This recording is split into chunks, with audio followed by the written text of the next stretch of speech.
for the Liberals as Finance Minister Bill Morneau steps down from the role he's held since Justin Trudeau's election in 2015. I went to the Prime Minister and I tendered my resignation. Obviously, I'm looking forward to a next set of opportunities.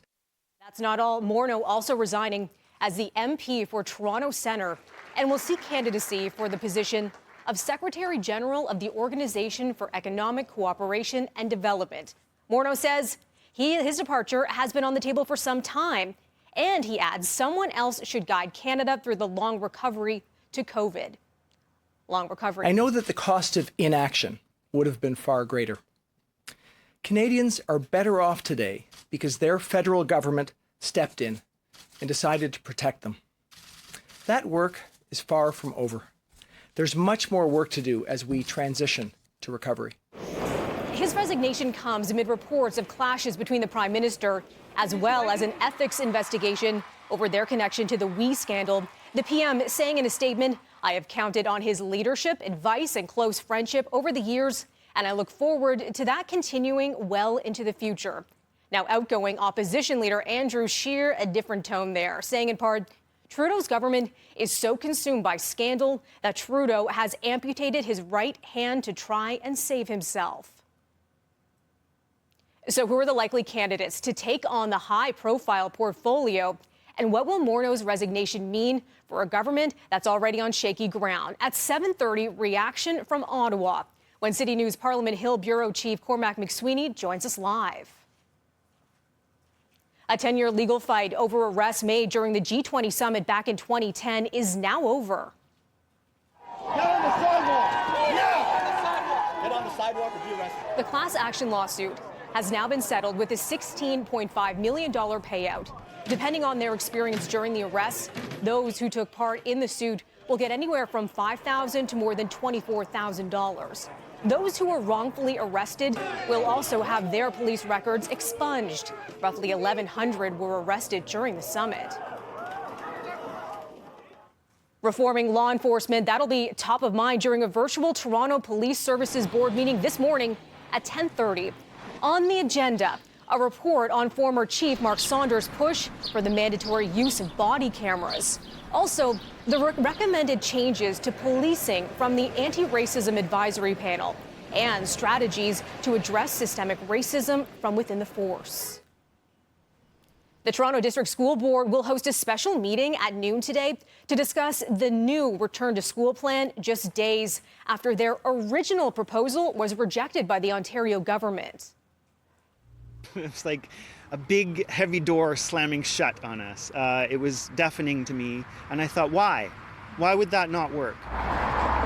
The ministry said they were concerned about the board's proposal to shorten teaching time by about 50 minutes. The TDSB also proposed having smaller elementary class sizes, 15 students in classes up to grade 3 and 20 students max in grades 4 to 8. There is currently no cap on elementary class sizes under provincial guidelines. Well, no fanfare, no cheering, no crowds, just one clear message on the opening night of the Democratic National Convention. Vote for Joe Biden. We the people call the 48th Quadrennial Democratic National Convention to order. The Democrats opened the night with the theme, We the People. It was mostly a virtual convention in Milwaukee with a number of pre-taped speeches, and Biden hosting a roundtable on one of the biggest issues of the night, race relations. Most cops are good, but the fact is the bad ones have to be identified and prosecuted and out, period. But the speech everyone is talking about came from former First Lady Michelle Obama, who took aim at the current administration, saying Donald Trump is in over his head. If you think things cannot possibly get worse, trust me, they can and they will if we don't make a change in this election. If we have any hope of ending this chaos, we have got to vote for Joe Biden like our lives depend on it. Trump firing back at Obama, telling supporters in Wisconsin that he will accept the Republican nomination for a second term next week. Who wants to listen to Michelle Obama do a tape speech? But we're doing a real speech on Thursday, next Thursday, so you'll be listening. Doing it live from the White House. However, a number of Republicans who spoke last night said Trump is leading the party down the wrong road.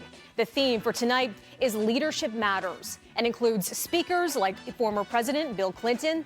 Biden will speak from his home state of Delaware on Thursday.